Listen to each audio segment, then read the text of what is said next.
محترم سامعین، السلام علیکم ورحمۃ اللہ وبرکاتہ۔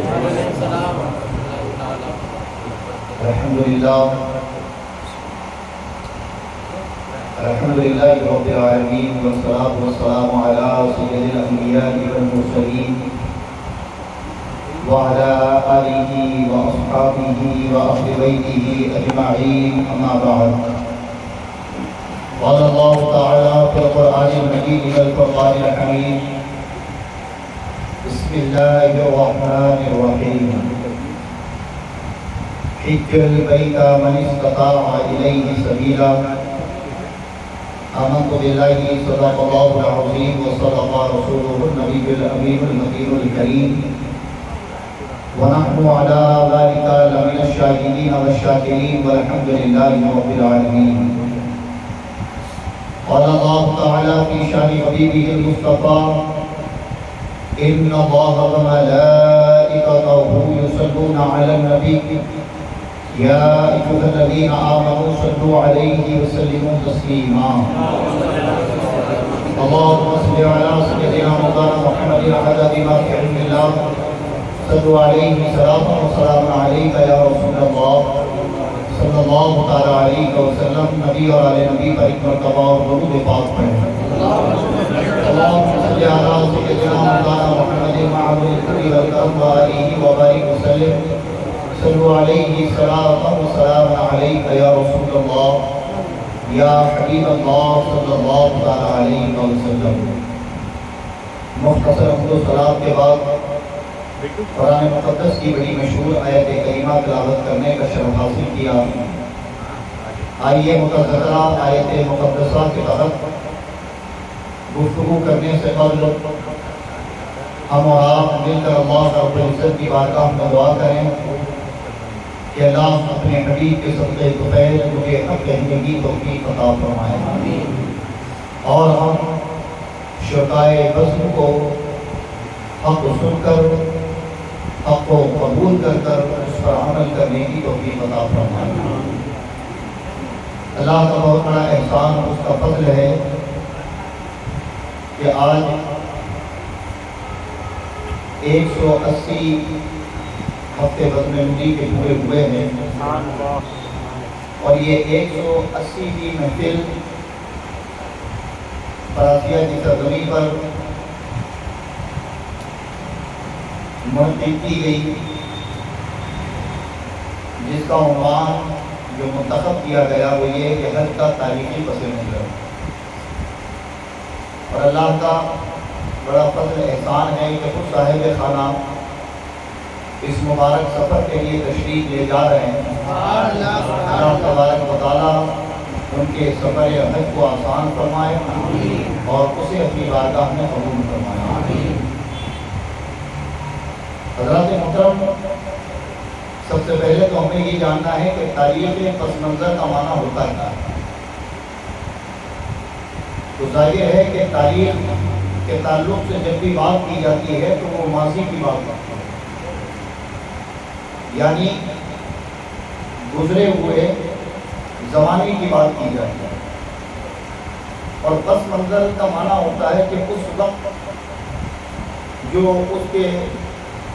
منتخب کرنے میں جو معاملات پیش آئے اور کن کن مرحلوں سے وہ پار ہو کر ہم تک پہنچا، اسے پس منظر کہا جاتا ہے۔ حج اسلام کا ایک رکن ہے،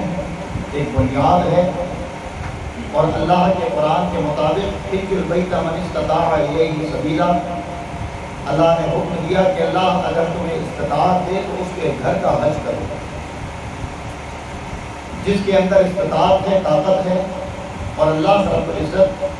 جسے اس گھر کے لیے چنتا ہے، پھر خود بخود وہ ذرائع پیدا ہوتے ہیں اور وہ بیت اللہ شریف میں پہنچ کر حج کے ان ارکانوں کو پائے تکمیل تک پہنچاتا ہے۔ لیکن اگر ہم اس کا پس منظر دیکھیں، اس کی تاریخ دیکھیں، تو اس میں ہمارے عقیدوں کی بڑی تقویت موجود ہے، چونکہ حج کا جو تاریخی پس منظر ہے وہ پورے کا پورا یادوں پر منحصر ہے۔ یعنی بندہ جب حج کی سعادت پا کر ان مقدس مقامات میں اللہ کی رضا کے لیے عبادت و ریاضت کرتا ہے، جب ان مقاموں کی تاریخ پڑھی جائے تو محض یادوں کے علاوہ اور کچھ بھی نظر نہیں آتا۔ اللہ رب العزت نے سب سے پہلے حضرت آدم علیہ نبینا علیہ السلام کو پیدا فرمایا۔ حضرت آدم علیہ السلام کی جو تخلیق ہوئی نور محمدی سے آپ کو روشن کر دیا گیا، دنیا کی تمام زبانوں کا علم آپ کو عطا کر دیا گیا، فرشتوں کے جھرمٹ میں آپ اپنا وقت گزارتے تھے، تو چونکہ بیت اللہ کے بالکل اوپر عرش پر ایک بیت معمور ہے، یہ بیت معمور فرشتوں کا کعبہ ہے، یعنی اللہ رب العزت نے ان فرشتوں کی جب سے تخلیق فرمائی تو انہیں حکم دیا کہ یہ وہ اس گھر جسے بیت معمور کہا جاتا ہے اس کا طواف کرتے رہیں، اور فرشتے ہمہ وقت اس کے طواف میں مصروف ہوتے ہیں۔ جب حضرت آدم علیہ نبینا علیہ السلام کی تخلیق فرمائی گئی تو آپ نے فرشتوں کو یہ عمل کرتے دیکھا تو بارگاہ خداوندی میں عرض کیا، اے پروردگار، یہ تیرے ملائکہ اس گھر کے ارد گرد چکر کیوں لگاتے ہیں؟ تو رب نے فرمایا، اے آدم، یہ میرے حکم کی تعمیل ہے، میں نے حکم دیا تو یہ کرتے ہیں۔ کہا اللہ اجازت ہو تو میں بھی ان کے ساتھ شریک ہو جاؤں؟ اللہ رب العزت نے حضرت آدم کو اس میں شرکت کی اجازت دی۔ بیت معمور کا طواف اب حضرت آدم علیہ نبینا علیہ السلام فرشتوں کے ساتھ کیا کرتے ہیں، لیکن چونکہ آپ کا مقصود تخلیق کا یہی تھا کہ آپ کو دنیا میں بھیجنا ہے تاکہ نسل انسانی بڑھے، اور اللہ رب العزت نے اس کا ذکر قرآن میں بیان بھی فرمایا۔ حضرت آدم علیہ نبینا علیہ السلام کو جب دنیا میں بھیجا جانے لگا تو بارگاہ خداوندی میں آپ نے عرض کیا، اے پروردگار، یہ بیت معمور کے طواف میں جو مجھے لطف آتا، جو مزہ اور سکون محسوس ہوتا تھا، کیا اب دنیا میں جانے کے بعد کہ جس سے تو نے مجھے پہلے ہی آگاہ کر دیا کہ وہاں اختلاف ہوں گے، وہاں نفسانی خواہشات کی لڑائی ہوگی، وہاں فتنے اور فساد ہوں گے، تو کیا ایسا کوئی سکون تیری اس دنیا میں ہے جہاں تو مجھے بھیجتا ہے؟ اللہ رب العزت نے حضرت آدم علیہ نبینا علیہ السلام کو اس جگہ کی نشاندہی کرائی جو روئے زمین پر دنیا کا سب سے پہلا ٹکڑا ہے۔ یعنی مفسرین فرماتے ہیں کہ جب اللہ نے لفظ کن کہا، یعنی زمین کو بنانا چاہا تو کن کہا کہ ہو جائے، جب یہ لفظ کہا تو پہلے صرف پانی تھا، اور وہ بھی رب کی قدرت سے، لیکن پانی کو چیر کر خشک زمین کا ٹکڑا جو سب سے پہلے وجود میں آیا وہ وہی زمین ہے جہاں آج کعبہ معظمہ موجود ہے۔ اور مفسرین یہ بھی فرماتے ہیں کہ حضرت نوح کے زمانے میں جب سیلاب آیا، اللہ کا عذاب آیا، تو یہ دنیا ایک مرتبہ پھر غرق ہو چکی تھی، یعنی زمین کا کوئی حصہ پانی کے اوپر نہیں تھا، پھر یہ ڈوب چکا تھا، لیکن وہ زمین جس کو اللہ نے اپنے گھر کے لیے منتخب کر لیا، وہ زمین طوفان نوح میں بھی ڈوبی نہیں بلکہ پانی کے اوپر رہی، اور فرمایا گیا کہ کشتی نوح نے تقریباً 20 دنوں تک اسی خشک زمین کا طواف کیا کشتی کے ساتھ، اور پھر جا کر وہ جودی پہاڑ پر لگی۔ حضرت آدم علیہ نبینا علیہ السلام کو اللہ رب العزت نے اس زمین کی نشاندہی کی اور کہا کہ آدم جاؤ اور اس زمین پر ہماری عبادت کے لیے ایک مکان، ایک گھر تعمیر کرو، اور پھر اس کا طواف کرو تو جو سکون تمہیں بیت معمور کے طواف میں آتا تھا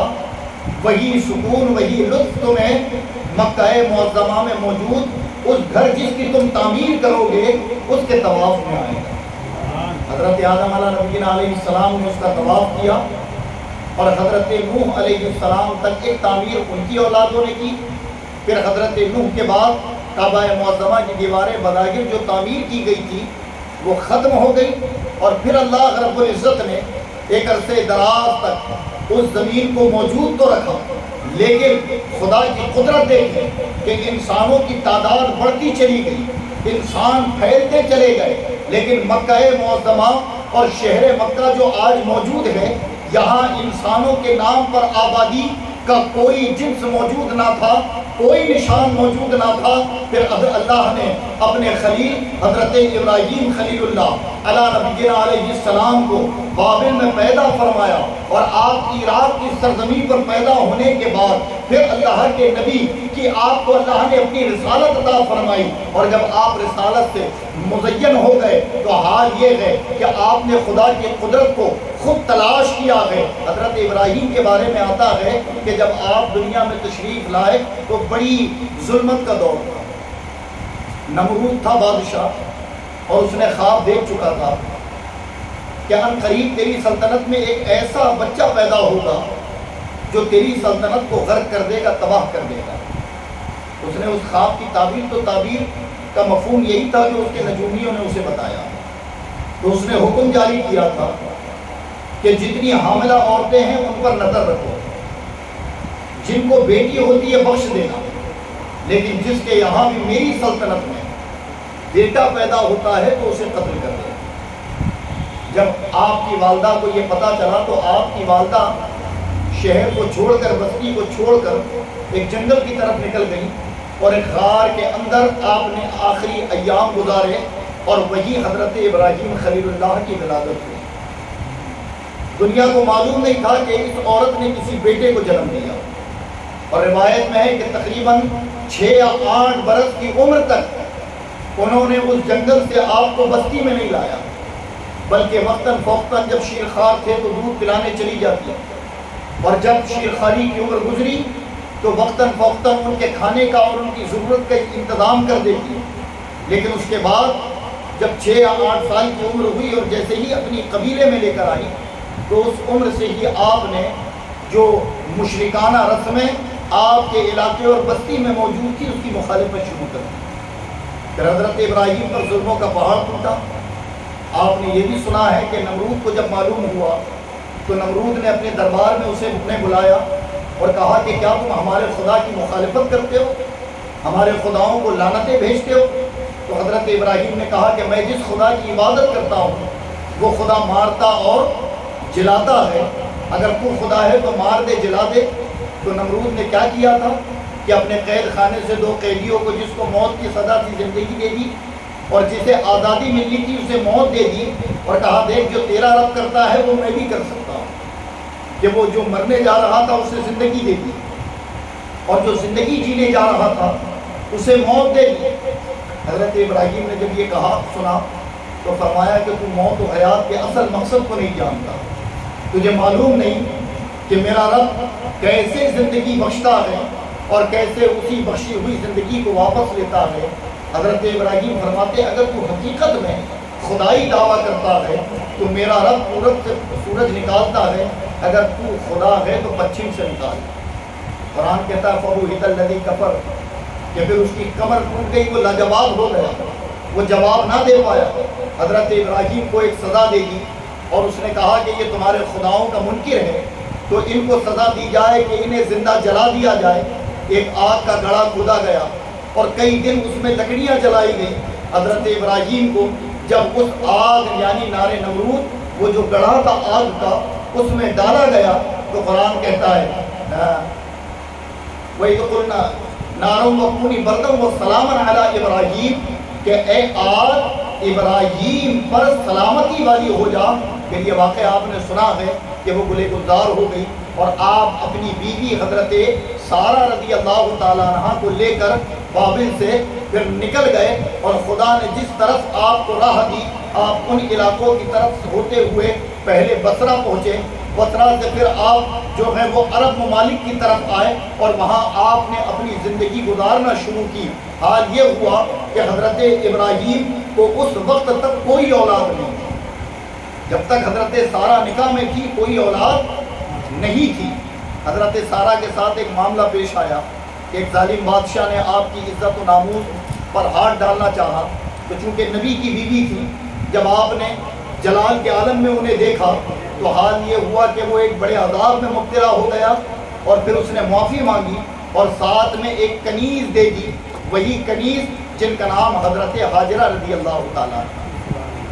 ان سے حضرت ابراہیم نے نکاح کیا اپنی پہلی بیوی کے کہنے پر، اور جب نکاح ہوا تو نکاح ہونے کے بعد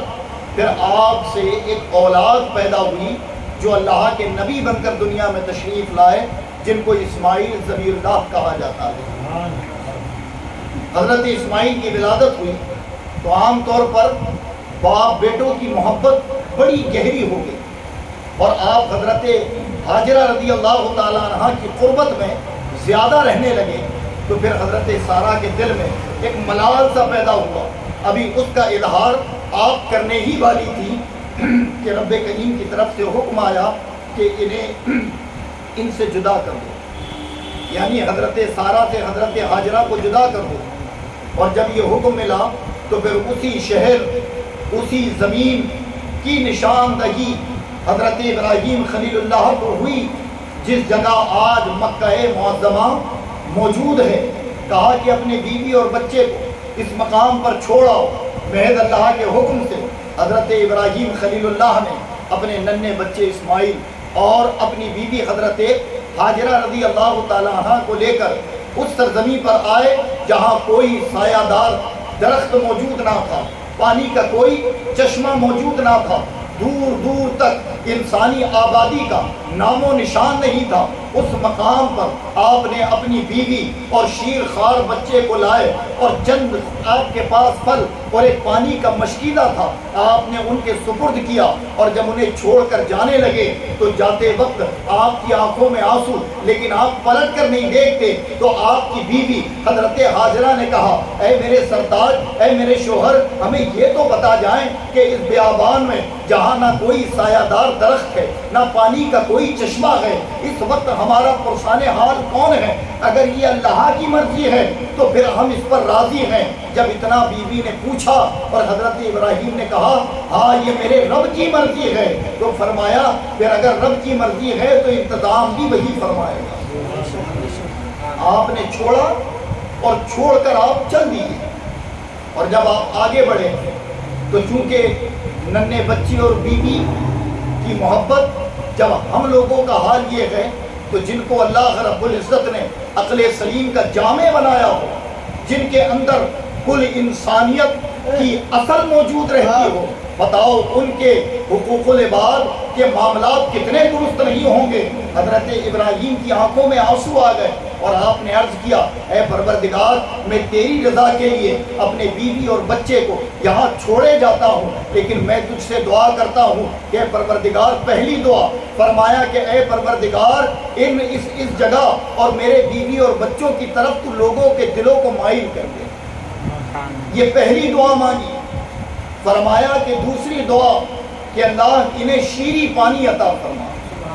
اور تیسری دعا مانگی کہ اللہ انہیں پھلوں سے رزق عطا فرما۔ یہ تین دعا حضرت ابراہیم نے اس مقام پر مانگی۔ آپ کا دعا مانگنا تھا کہ اللہ رب العزت نے آپ کی اس دعا کو قبول فرمایا، اور پھر اس دعا کی مقبولیت کا حال یہ ہوا کہ ایک قبیلہ جرہم جو خانہ بدوش قبیلہ تھا، جس کا حال یہ تھا کہ کبھی کسی علاقے میں، کبھی کسی علاقے میں، کبھی کسی شہر میں، بس وہ اپنا خیمہ گاڑیں اور جب کام ہو جائے تو سفر کر دیں، یعنی مستقل طور پر ان کا کوئی مقام نہ تھا۔ وہ قبیلہ جرہم کا اس طرف سے گزر ہوا، اور جب گزر ہوا تو حال یہ ہوا کہ وہ قبیلہ وہیں رک گیا، اور اس کے رکنے کا سبب بھی کیا ہے کہ جب حضرت ابراہیم چھوڑ گئے تھے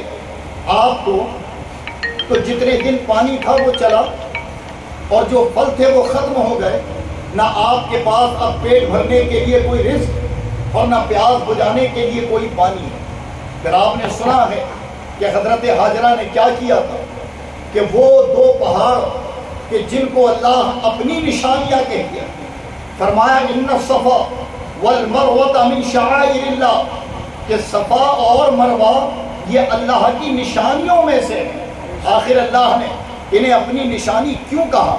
وجہ کیا ہے؟ ہیں تو وہ بھی اللہ کے بنائے ہوئے دو پہاڑ، اور دنیا میں جتنے پہاڑ ہیں وہ سب کے سب اللہ کی نشانی ہیں، لیکن آپ غور کریں کہ اللہ نے ان دو پہاڑوں کو مخصوص کر کر کہا کہ یہ میری نشانی ہے۔ گویا عقیدہ یہ ملا کہ اللہ کی بارگاہ میں وہ جگہ عام جگہوں سے مقبول ہو جاتی ہے جہاں کچھ دیر اللہ والے اپنا وقت گزار دیں، جہاں اللہ والے اپنا وقت گزار دیں۔ اللہ اسی وقت گزارنے کی نسبت کی بنا پر صفا اور مروہ کو کیا کہتا ہے؟ من شعائر اللہ، یہ اللہ کی نشانیوں میں سے ہے۔ اور واقعہ کیا تھا کہ پانی ختم ہوا تو حضرت ہاجرہ دوڑی، اور جب حضرت ہاجرہ دوڑی تو آپ نے تقریباً 7 چکر لگائے۔ آپ صفا سے چلتی مروہ پر جاتی، مروہ سے آتی صفا پر رکتی، اور دور دور نظریں دوڑا کر دیکھتی کہ کوئی پانی کا چشمہ ملے،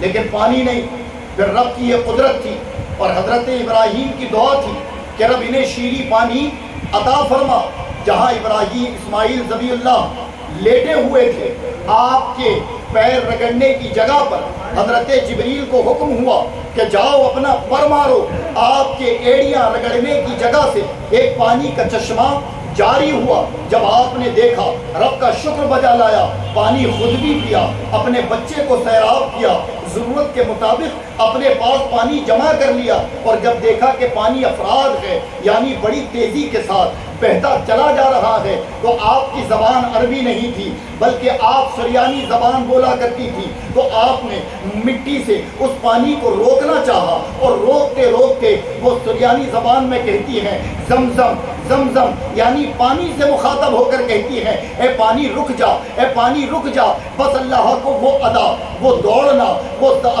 اپنی ذات پر وہ توقع اور وہ الفاظ اتنے پسند آ گئے کہ اب صبح و قیامت تک ہر مسلمان پر یہ لازم قرار دیا کہ جب بھی اس شہر مکہ میں جاؤ، چاہے حج کی نیت ہو یا عمرے کی نیت، جب تک تم میری نیک بندی کی طرح ان پہاڑوں پر نہیں دوڑو گے، نہ تمہارا عمرہ میری بارگاہ میں قبول ہے، نہ تمہارا حج میری بارگاہ میں قبول ہے۔ حضرات اسی طرز پر آج ہر حاجی ان پہاڑوں پر دوڑتا ہے۔ جب آپ جاؤ تو کہو کہ یار یہ کیسی عبادت ہے، لیکن غور کرنے پر پتہ چلتا ہے کہ محض یہ ایک اللہ والے کی یاد ہے جسے ہم حج کے نام پر مناتے ہیں، اور یہ اسلام کا اہم رکن ہے حج۔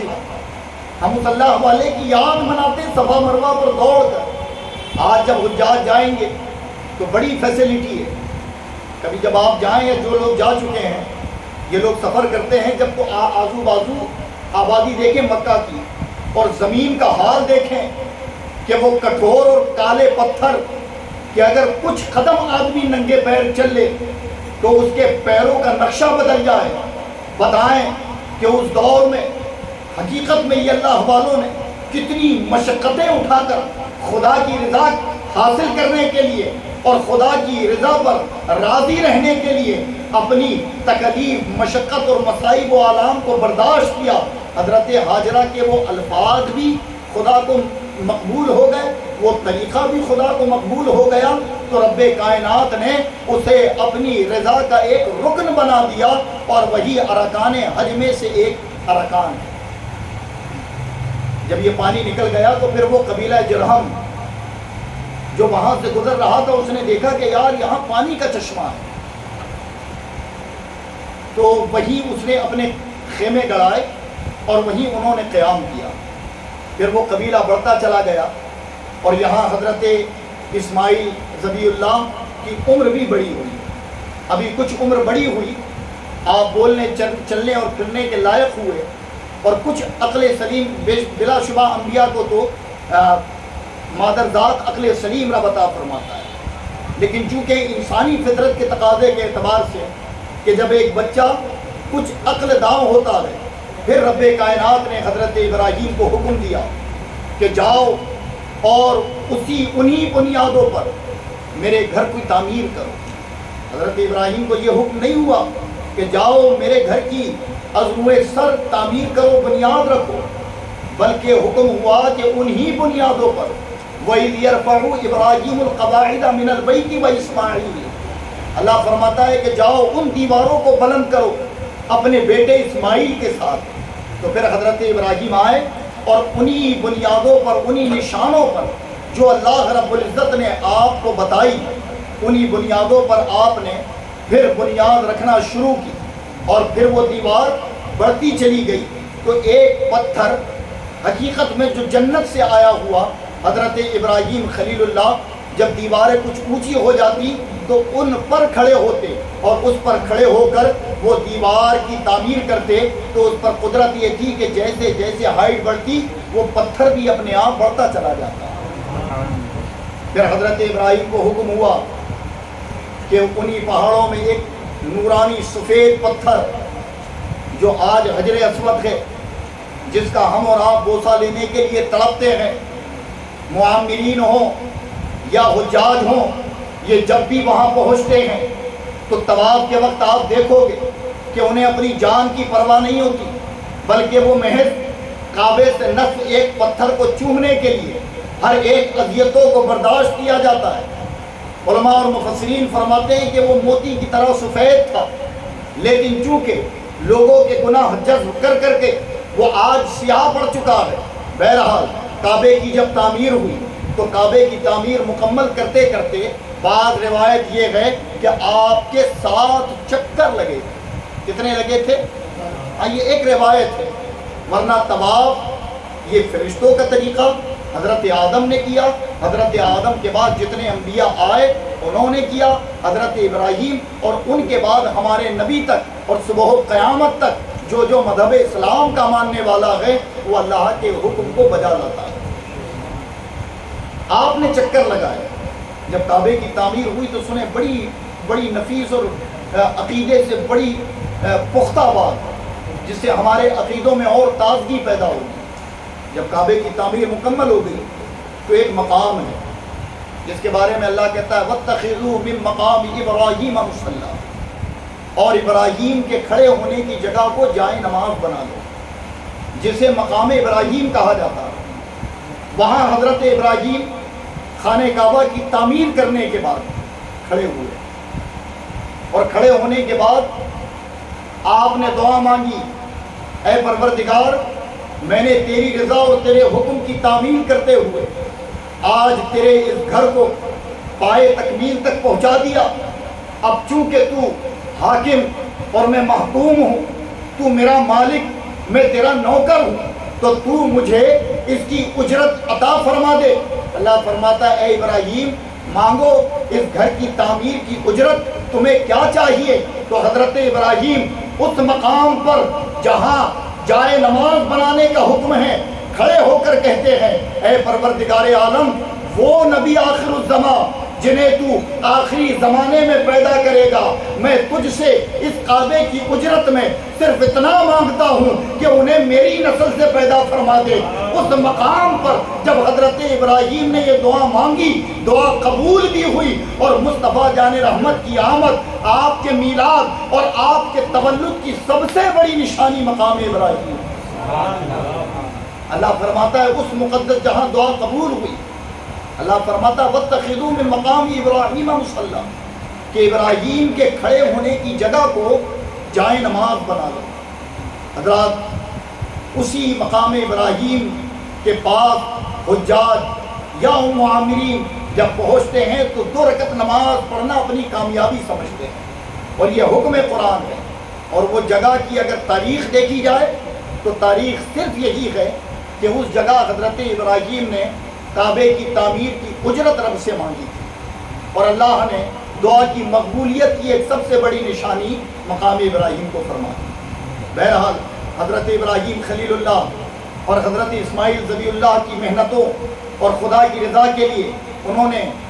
اللہ کے گھر کی تعمیر فرمائی۔ پھر اللہ کے حکم کے مطابق آپ نے فریضہ حج انجام دیا، یعنی وہ میدان جس کو میدان عرفات کہتے ہیں، منا ہو، مزدلفہ ہو، جمرات ہو، یہ جتنے بھی مقامات ہیں آپ ان کو دیکھیں، یہ عرفات کا میدان جہاں دنیا کا ہر مسلمان بغیر کسی ساز و سامان کے اس کھلے آسمان کے نیچے اس میدان میں اپنا وقت گزارتا ہے۔ اور حج کے تمام ارکانوں میں اگر سب سے ضروری ارکان اور حکم کوئی ہے تو وہ وقوف میدان عرفات، یعنی میدان عرفات کا وقوف۔ اس کی تاریخ کیا ہے؟ یہ میدان عرفات یعنی ملن کا میدان ہے۔ حضرت آدم علیہ نبینا علیہ السلام کہاں ہوئے پیدا؟ مطلب آپ کا نزول کہاں ہوا؟ کولمبو میں، سری لنکا میں۔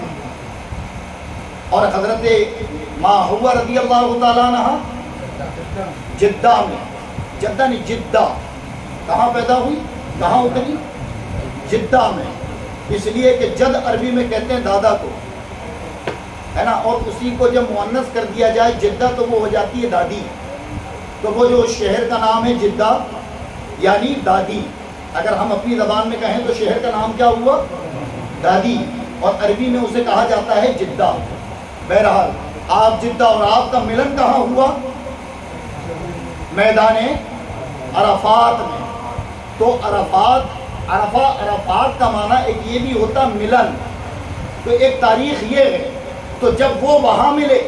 اور پھر رب کائنات کو ان کے ملن کی ادا بھی پسند آئی، اور پھر ساتھ ہی ساتھ انہوں نے اپنے اور مقربین بندوں کو اس مبارک جگہ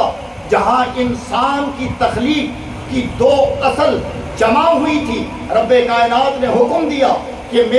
میری اس عبادت کو جب کرنے آؤ تو تم بھی ایسے ہی جمع ہو جاؤ جیسے میرے وہ مقرب بندے جمع ہوئے۔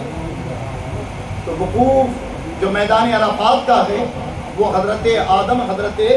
حوا رضی اللہ تعالیٰ عنہ کے ملن کا میدان ہے۔ بہرحال حضرات محترم، اس کے بعد منا، مزدلفہ، یہ تمام چیزوں کی اگر ہم بات کریں تو ان کے لیے تاریخ ہے۔ حضرت ابراہیم نے، اسماعیل نے گھر بنایا، حج کے جو احکام تھے اسے ادا کیے، لیکن اس وقت تک حج میں قربانی شامل نہیں تھی۔ تو پھر آپ نے یہ واقعہ بھی سنا ہے کہ رب کریم نے آپ پر الہام کیا کہ اپنی قیمتی چیز راہ خدا میں قربان کر دو۔ تو وہ مقام بھی جمرات سے کچھ قریب میں ہے، منا پر جب آپ دیکھیں گے کالا سا پلر بنا ہوا ہے۔ عام طور پر حاجیوں کو جو گائیڈ یا وہاں کے متوع ہوتے ہیں وہ نہیں بتاتے، اس لیے نہیں بتاتے کہ لوگ وہاں بھیڑ لگانا شروع کر دیں گے، جبکہ وہ چھوٹا سا پلر آج بھی موجود ہے جہاں حضرت ابراہیم نے حضرت اسماعیل کو ذبح کیا۔ حکم ہوا کہ قربان کر دو راہ خدا میں اپنی قیمتی چیز۔ پھر آپ نے سنا ہوا ہے کہ آپ نے اپنی سب سے قیمتی چیز جو ایک بیٹے حضرت ابراہیم اسماعیل تھے انہیں ساتھ لے کر چلے گئے، اور ان کے صبر و استقامت پر بھی لاکھوں سلام کہ وہ اپنے والد کو کہتے ہیں ابا میرے ہاتھ پیر کو رسیوں سے باندھ دینا اور اپنی آنکھوں پہ پٹی باندھ لینا، تاکہ جب آپ رضا الہی کے لیے میرے گلے پر چھری پھیرے تو جو شفقت والد ہے وہ کہیں آڑے نہ آ جائے، کہیں آپ کی محبت خدا کی رضا حاصل کرنے کے آڑے نہ آ جائے اور آپ کو اپنے مقصد سے دور نہ کر دے۔ اور میری آخری وصیت یہ کہ جب میرے کپڑے جو خون آلودہ ہوں تو انہیں میری والدہ کو دے دینا تاکہ وہ دیکھ کر صبر کرے۔ گویا پھر آپ نے چھری چلائی، لیکن خدا کا حکم کچھ اور تھا۔ یہ ہے چھری بے جان چیز، یہ ظاہر ہے، لیکن خدا کا حکم اس پر بھی ہے۔ خدا نے کہا چھری چلنا نہیں ہے، وہ پتھر پر چل گئی، پتھر دو ٹکڑے ہو گئے، لیکن وہ نازک گلا نہیں کٹا۔ اور پھر اللہ رب العزت نے حضرت اسماعیل کی جگہ ایک دمبا جنت سے بھیجا جس کی قربانی ہوئی۔ اسی درمیان جب آپ انہیں ذبح کرنے لے جا رہے تھے تو یہ جو جمرات ہے جہاں شیطان ہے، اور حج کے ارکانوں میں ایک ارکان ہے رمی، یعنی شیطانوں کو کنکر مارنا۔ اس کے لیے منا میں رکا جاتا ہے، پھر منا سے کنکریاں اٹھا کر جا کر جمرات میں ان 3 شیطانوں کو، پہلے بڑے کو، چھوٹے کو، پھر اس سے چھوٹے کو یہ کنکری ماری جاتی ہے۔ آخر کیا وجہ ہے؟ یہ کیسی عبادت ہے؟ آپ سوچیں کہ آپ نماز پڑھتے ہیں، روزہ رکھتے ہیں، اللہ کا ذکر کرتے ہیں، یہ عبادت سمجھ میں آ رہی تھی، لیکن وہاں جا کر پتھر مارنا، بغیر سلے کپڑے پہننا، کھلے آسمان کے نیچے رہنا، ضرورت کی وہ جائز چیزیں وہ بھی ہم پر حرام کر دی جاتی ہیں۔ آخر وجہ کیا ہے؟ تو حضرات کو جو جمرات ہے اس کا مقصد یہ تھا کہ جب حضرت ابراہیم لے جا رہے تھے اپنے بچے کو، تو اسی جگہ ابلیس آیا اور کہا ابراہیم یہ کیا کر رہے ہو؟ یہ خواب تو کئی ہوتے ہیں، کیا ایک لوتا بچہ ہے اسے بھی قتل کر دو گے؟ تو آپ نے بس یہ سنا اور زمین سے اسی مقام سے جس کو مقام منا کہتے ہیں، آپ نے چند کنکریاں اٹھائیں اور اٹھانے کے بعد اس کی طرف پھینک کر مارا، اس پر لعنتیں بھیجی، وہ اپنے شر اور مکر حضرت ابراہیم پر نہ چلا پایا، وہ تو بھاگ گیا، آپ نے اپنے مقصد کو پورا کیا، لیکن رب کائنات کو آپ کی وہ ادا اتنی پسند آ گئی کہ آج وہاں شیطان نہیں بلکہ نشان بنے ہوئے ہیں، لیکن رب نے حکم دیا کہ اے قیامت تک آنے والوں میرے بندوں، میرے محبوب کے امتیوں، جب بھی تم اس مقام پر آنا تو ذہن میں یہ سوال نہ لانا کہ جب ابراہیم نے مارا تھا تو اس وقت تو حقیقت معنوں میں شیطان موجود تھا، لیکن اب ہم مار رہے ہیں، تو اس کی وجہ کیا ہے؟ جب تم غور کرو تو تمہیں صرف یہی ملے گا کہ یہ میرے بندے کی ادا ہے جو مجھے پسند آ گئی، اب صبح قیامت تک میں اسے زندہ رکھوں۔ اور حضرات کو جمرات یعنی شیطانوں کو کنکری مارنا وہ بھی یاد ہے، سمجھ آئی؟ وہ بھی کیا ہے؟ یاد ہے۔ حج کا ایک ایک رکن یادوں پر منحرف ہے، اور پھر حلق کروانا یہ اور انبیاء کا طریقہ ہے، یہ امام الانبیاء کا طریقہ ہے۔ الگ الگ طریقوں سے حج ہوتا تھا، لیکن باضابطہ حج کی ترتیب ہمیں ہمارے آقا نے عطا فرمائی، مصطفیٰ جان رحمت نے عطا فرمائی، اور انہی چیزوں کی نشاندہی کر کر صحابہ کو رغبت دلائی، اور طریقہ حج یا طریقہ عمرہ آج ہم تک پہنچا۔ یہ جتنے بھی ارکان جب آپ کریں گے اور جب آپ کے ذہن و دماغ میں یہ تصور پیدا ہو جائے، جتنے بھی حجاج جا رہے ہیں، آپ اگر اس تصور کے ساتھ وہاں پہنچے کہ میں عرفات میں آیا، یہ وہی میدان، میں صحیح کر رہا ہوں، یہ وہی پہاڑ، میں طواف کعبہ کر رہا ہوں، یہ طواف کعبہ حضرت آدم سے لے کر امام الانبیاء محمد رسول اللہ نے کیا، یہ وہی مقامات جو جبل رحمت کے سینکڑوں انبیاء یہاں آ کر دعائیں کیا کرتے تھے، تو حضرات اس عبادت کا مزہ 2 گنا زیادہ ہو جاتا ہے۔ اور پھر سنیں، عقیدے سے متصل ایک سب سے پیاری بات، یہ بیت معمور کا جو میں نے شروع میں ذکر کیا، یہ بیت معمور کیا ہے؟ بیت معمور ہے فرشتوں کا کعبہ، فرشتے اس کا طواف کرتے ہیں۔ مفسرین فرماتے ہیں اس حدیث کے لیے جوفیت کا قول کیا گیا ہے، ضعیفیت کا قول کیا گیا ہے، لیکن انحاف کے نزدیک ضعیف حدیث فضیلت کے لیے بیان کرنا جائز ہے۔ سمجھ آ گئی بات؟ بہرحال نہ بھی سمجھ آئی تو جو عقلیں لگاتے ہیں وہ بات سمجھ جائیں گے۔ ایک حدیث پاک کا مفہوم یوں ہے کہ فرشتے بیت معمور کا طواف کرتے ہیں، 70,000 فرشتے ایک بار، اور وہ بیت معمور کا طواف کرنے کے بعد اس جگہ آتے ہیں جس جگہ کعبہ معظمہ موجود ہے، یعنی مکہ شہر میں، اور پھر کعبے کا طواف کرتے ہیں، اور جب کعبے کا طواف کرتے ہیں تو کعبے کا طواف کرنے کے بعد پھر وہ جاتے ہیں شہر رسول مدینہ منورہ، اور مدینہ منورہ جا کر بارگاہ مصطفیٰ میں حاضری دیتے ہیں، اور 70,000 ملائکہ کے بارے میں یہ جو ہم نے روایت پڑھی، یہ پوری روایت یوں ہے کہ جسے ایک بار موقع مل گیا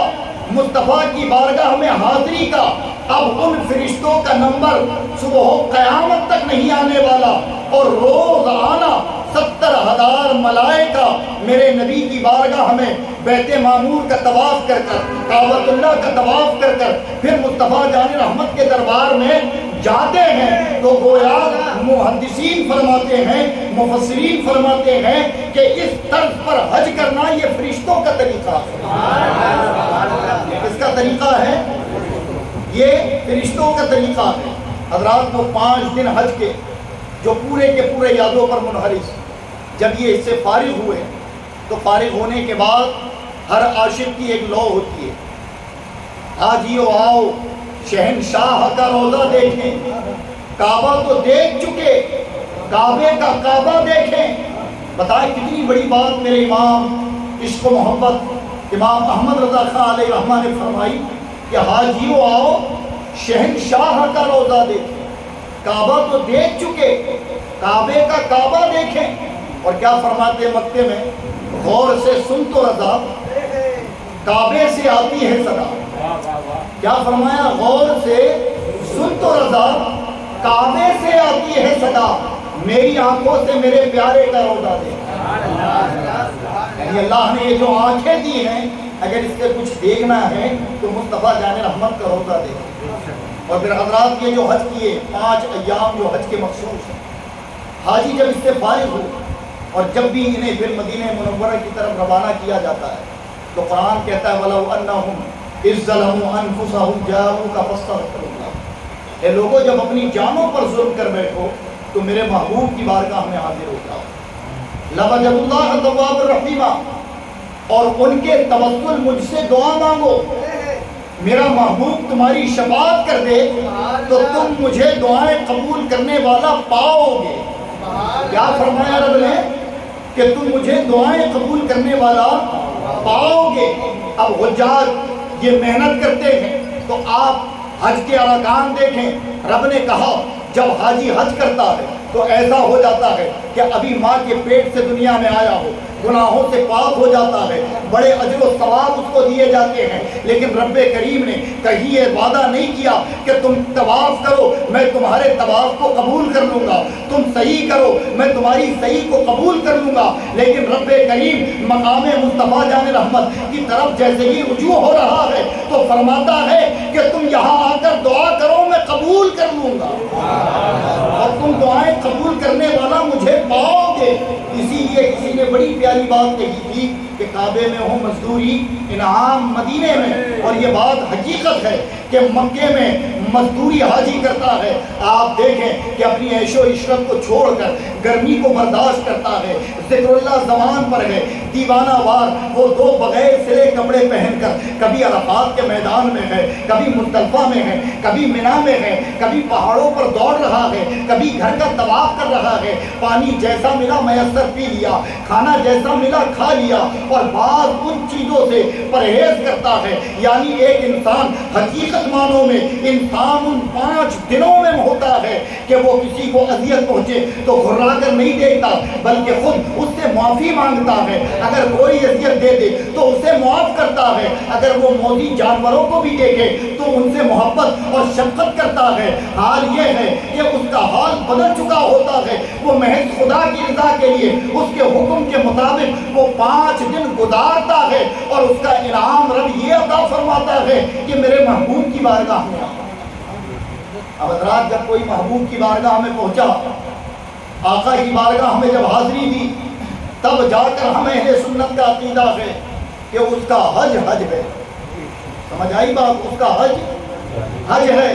وہ بارگاہ مصطفیٰ میں جا کر اپنی محنتوں اور مشقتوں کی اجرت مانگے، اور جب مصطفیٰ جان رحمت اجرت عطا فرماتے تو حقیقت معنوں میں وہ حج ہے۔ بعض اوقات ہوتا یہ ہے کہ لوگ حج کو جانے کے بعد جب آتے ہیں تو کہیں نہ کہیں عقیدے میں خرابی پیدا ہو جاتی ہے۔ وہ کہتے ہیں یار عجیب بات ہے، یہ ہماری چھوٹی سی مسجد کا امام صاحب اور یہ کہتا ہے کہ حرم کے امام کے پیچھے نماز نہیں پڑھنا۔ اگر وہ امام صاحب وہاں ہیں تو یہ اللہ کی مرضی سے، یہ جملے ہوتے ہیں۔ کیا ہوتے ہیں کہ مسجد حرام کا امام اور آپ کہو کہ اس کے پیچھے نماز نہیں، تو وہ اس جگہ منتخب ہے تو اللہ کی مرضی سے۔ تو حضرات گرامی یہ محض جہالت کی وجہ ہے، جہالت کی وجہ ہے، ورنہ اگر کسی کے پیچھے بڑی جماعت اور پھر اس پر ایک حدیث پیش کی جاتی ہے سواد اعظم کی پیروی کرو، یہ سواد اعظم کی پیروی کیا؟ یعنی بڑی جماعت کی پیروی کرو، حدیث ہے تو اس حدیث کو سامنے لایا جاتا اور کہا جاتا دیکھو حدیث رسول اللہ کی مخالفت، یہ بڑی جماعت کو چھوڑ کر چھوٹی چھوٹی جماعتیں بناتے ہیں۔ تو یہ تمام چیزیں جو ہیں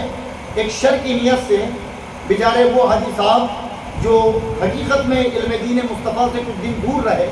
اور پھر اللہ نے یہ سعادت عطا فرما دی، تو کہیں نہ کہیں جاتے تو بالکل صحیح العقیدہ ہیں، لیکن آتے آتے معاملات خراب ہو جاتے ہیں اور پھر وہ پہلے سب کے نمازی ہو جاتے ہیں، تو وہ سب سے زیادہ امام صاحب سے مسئلے پوچھتے ہیں کہ امام صاحب وہاں نماز پڑھنے کا منع کیے تھے آپ نے، ہم نے دیکھے بڑے بڑے جبے قبے اور امامے والے وہاں نماز پڑھ رہے ہیں، آپ نے ہمیں کیوں نماز پڑھنے کا منع کیا؟ تو حضرات گرامی ایک بات بس ذہن میں رکھ لو، اگر سواد اعظم یعنی بڑی جماعت کی پیروی کرنا مقصد یہ تھا کہ جہاں بڑی جماعت دیکھو اس کی اقتداء میں لگ جاؤ، ان کے پیچھے نماز نہیں پڑھنے کی کئی علمی وجہ ہے، لیکن وقت اجازت نہیں دیتا۔ انشاءاللہ آنے والے ہفتے جو بزم ہوگی نا اس میں اسی ٹاپک پر بیان، پورے کا پورا بیان اسی ٹاپک پہ ہوگا۔ بس ایک خاص وجہ سن لیں کہ اگر بڑی جماعت والی حدیث ہم تک پہنچی ہے تو کیا مولا علی تک نہیں پہنچی ہوگی؟ پہنچی ہوگی یا نہیں؟ پہنچی ہے یا نہیں؟ ہم تک اگر پہنچی ہے تو خود مصطفیٰ کے نواسے سید الشہداء امام حسین تک نہیں پہنچی ہوگی؟ ہم تو نہ جانے کتنے پچھلی صف کے نمازی ہیں، یہ تو اول صف کے لوگ تھے، اور جو امام سے جتنا قریب ہوتا ہے امام کی حرکات کو سب سے بہتر وہی دیکھتا ہے۔ پیچھے والے تو مکبروں پر ڈیپینڈ ہوتے ہیں کہ آواز پہنچے تو رکوع کریں، آواز پہنچے تو سجدہ کرے۔ تو یہ سواد اعظم والی حدیث اگر ہم تک پہنچی تو امام حسین تک بھی پہنچی ہے، مولا علی تک بھی پہنچی ہے، اور صحابہ تک بھی پہنچی ہے۔ اب اٹھاؤ تاریخ اور پڑھو، وہی مدینے کی سرزمین ہے جس مدینے سے اسلام پروان چڑھا اور ذرا سے عرصے میں پوری دنیا میں اسلام کا پرچم بلند ہو گیا جب سیدنا عثمان غنی کا دور خلافت اور بلوائیوں نے حضرت عثمان غنی پر حملہ کیا، آپ کو شہید کر دیا گیا، اور پھر مسجد میں بھی انہوں نے قبضہ کیا اور شہر مدینہ میں قتل و غارت گری کا ماحول برپا کر دیا۔ تو وہی مدینہ منورہ میں مسجد نبوی جس میں نماز پڑھنے کا ثواب 50,000 نمازوں کا ثواب ہے، حال یہ ہے کہ مولا علی 3 دنوں تک اپنے بچوں کے ساتھ اپنے گھر میں نماز پڑھتے رہے اور مسجد نبوی جا کر بجماعت نماز نہیں پڑھی۔ کیوں نہیں پڑھی؟ جب وجہ پوچھی گئی تو مولا علی فرماتے ہیں کہ عثمان غنی کا قاتل یا اس قاتل کی پیروی کرنے والا مسلح پر موجود ہے، ہم ان کے پیچھے نماز نہیں پڑھیں گے۔ یہ کس کا طریقہ؟ مولا علی شیر خدا کا، اور پھر امام حسین نے کربلا میں بتایا، ان سے زیادہ ذہین، ان سے زیادہ جن کے باپ کا عالم یہ ہو انا مدینۃ العلم، یہ 2 کتاب پڑھنے والے کہتے ہیں نہیں پڑھ لو کچھ نہیں ہوتا، اللہ قبول کرنے والا ہے۔ تو جن کے والد باب العلم ہوں اور جن کی رگوں میں وہی باب العلم کا خون ہو، بتائے ان کی علمی لیاقت کا عالم کیا ہوگا؟ مصطفیٰ جان رحمت کے اقوال کو، قول کو، احادیث کو ان سے بہتر اور کون سمجھے گا؟ امام حسین کربلا میں ہیں، ادھر 22,000 بھی نمازی ہیں، وہ بھی نماز پڑھتے تھے جماعت کے ساتھ۔ اگر سواد اعظم کا معاملہ یہ ہوتا کہ چلے اختلاف اپنی جگہ ہے، لڑائی اپنی جگہ ہے، لیکن حدیث رسول اللہ پر عمل کرتے ہوئے بڑی جماعت کے پیچھے نماز پڑھ لو، تو امام حسین یہ میرا یقین اور وجدان کہتا ہے کہ وہ حدیث پاک کی مخالفت نہیں کرتے،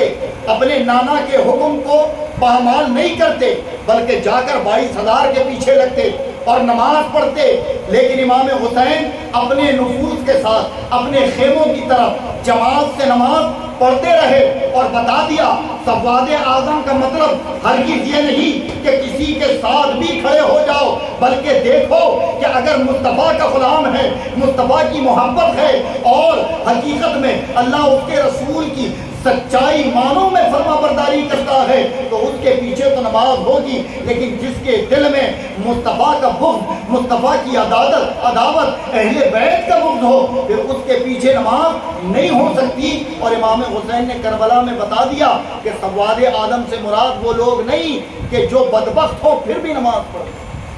اور ہمارا اختلاف حسام الحرمین کے تحت یہ ہے جو اعلیٰ حضرت کی یہ کتاب پوری انہوں نے لکھی حسام الحرمین، اس کے ماتحت یہ ہے کہ ایک سب سے بڑی وجہ یہ کہ مکہ معظمہ میں ہو یا مدینہ منورہ میں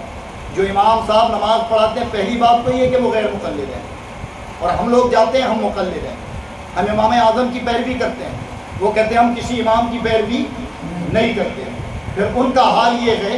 کہ وہ بارگاہ مصطفیٰ کی طرف اگر متوجہ ہو کر کوئی دعا کرے تو اسے مشرک کہتے ہیں۔ تو جو آپ کو مشرک مانے، کیا آپ اس کے پیچھے نماز پڑھ سکتے ہو؟ کوئی امام آپ کو اگر مشرک کہے تو کیا اس کے پیچھے نماز پڑھو گے؟ اور یہ متفقہ عقیدہ ان کا،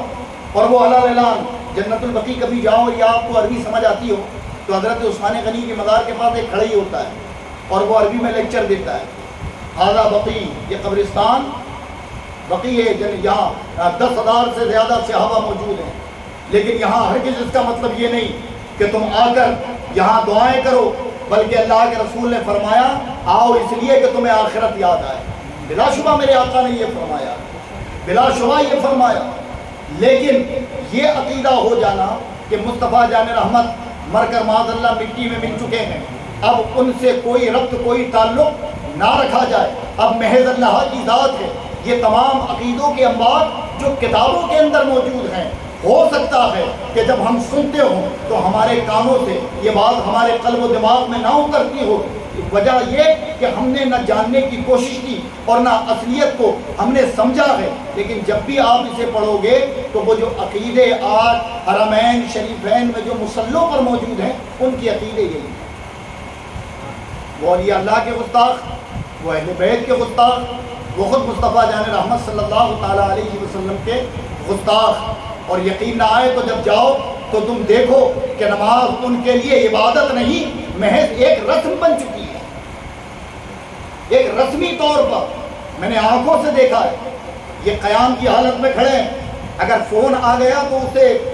کٹ کر بعض اوقات اپنی نماز توڑ کر باتوں میں لگ جاتے ہیں، ان کے لیے نماز رسم ہے۔ پھر انہوں نے ہر وہ طریقہ جو صحابہ نے، خلفائے راشدین نے دیا، جو اجل علماء نے دیا، اس کو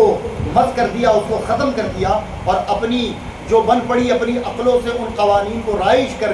وہ تمام چیزیں ختم کر دیے۔ ورنہ ان سے پہلے سلطنت عثمانیہ کا دور تھا، جب ان کے قبضے میں حرمین شریفین تھے تو باقاعدہ میرے نبی کی بارگاہ کی زیارت بھی ہوتی تھی، ادب ملحوظ رکھا جاتا تھا، اور ادب آج بھی ملحوظ رکھا جائے۔ قرآن کہتا ہے کہ جب بارگاہ مصطفیٰ میں جاؤ تو اپنی آوازوں کو نیچی رکھو، تو وہاں زور زور سے کھڑے ہو کر سلام پڑھنا، اور پھر خواہ خواہ کوئی بدبخت آئے اور آپ سے جھگڑا کرے تو گویا اس جھگڑے کا سبب آپ خود بنے، اس لیے کہ جب اتنی دور سے تمہارا عقیدہ ہے کہ تمہارے نبی سنتے ہیں تو اب تو تم مصطفیٰ کے روضے کے قریب ہو، پھر وہاں چیخنے اور چلانے کی ضرورت کیا ہے؟ وہاں کیا بتانا ہے کہ میں عاشق ہوں، جبکہ اللہ کے رسول صلی اللہ علیہ وسلم حریص علیکم، قرآن کے حکم کے مطابق کہ تمہارا مشقت میں پڑھنا ان پر گراں گزرتا ہے، وہ تو مدینے سے